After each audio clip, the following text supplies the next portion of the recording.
Praise the lord. మన ప్రభువైన యేసుక్రీస్తు నామమున మీకు అందరికీ వందనాలు, శుభాలు. ఈ దినానికి ఏర్పాటు చేయబడిన వాగ్దానము కీర్తన గ్రంథము 27వ అధ్యాయం 10వ వచనం. నా తల్లిదండ్రులు నన్ను విడిచినను, యెహోవా నన్ను చేరదీయును. ప్రిదోన్ బిడ్లారా, నా అనుకునే నా తల్లిదండ్రులు, నా అనుకునే నా అన్నదమ్ములు అందరూ నన్ను విడిచిపెట్టినను నా దేవుడు నన్ను చేరదీయవాడని దేవుని వాగ్దానం తెలియజేస్తూ ఉంది. ఈరోజు నీ అనుకునే వాళ్ళు, నా అనుకునే వాళ్ళు ఎవ్వరూ నాకు లేరండి. నా జీవితం ఒంటరిగా మిగిల్చబడిందండి.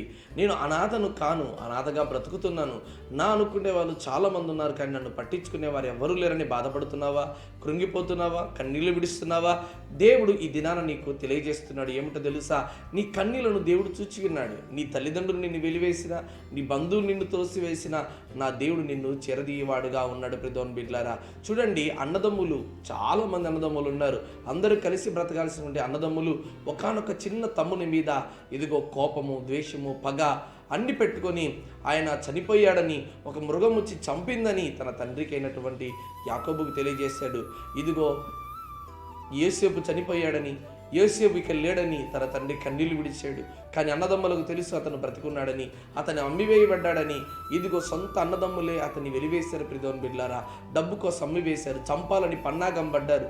అట్టి స్థితిలో యోసేపు ఎంతగా నలిగిపోయాడు. తన చిన్నతనం నుంచి స్ట్రగుల్స్ ఫేస్ చేశాడు, ఎన్నో బాధలు అనుభవించాడు. అట్టి స్థితిలో ఉన్నటువంటి యోసేపు ఈరోజు ఏ స్థితిలో వచ్చాడో తెలుసా? వాళ్ళ అన్నలు, వాళ్ళ నాన్న అందరూ కూడా తిరిగి వచ్చి యోసేపు దగ్గర ఇదిగో ధాన్యం కొరకు, అవసరం కొరకు వచ్చి చేతులు చాచి నిలబెట్టే స్థితిలో నిలబడ్డారు. ఒకవేళ నీ తల్లిదండ్రులు నేను ఇంటిలో నుంచి వెలివేశారా? నీ భర్తే ఇదిగో నువ్వు అవసరత లేని బయటికి వెలివేశాడా?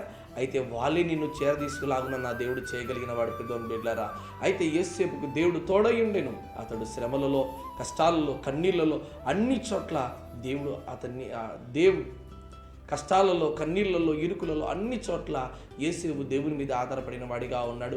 పాపం చేయడానికి అవకాశం వచ్చినప్పటికీ కూడా పాపం చేయకోకుండా అక్కడ నుండి పారిపోయిన వాడిగా కనబడుతున్నాడు. ఈరోజు నీవు కూడా యథార్థంగా బ్రతకగలిగితే తప్పకుండా దేవుడు నిన్ను చెరదీస్తాడు, నిన్ను ఆశీర్వదిస్తాడు. అటు ఆశీర్వాదం దేవుడి దినానికి దయచేయను గాక. ఆమేన్.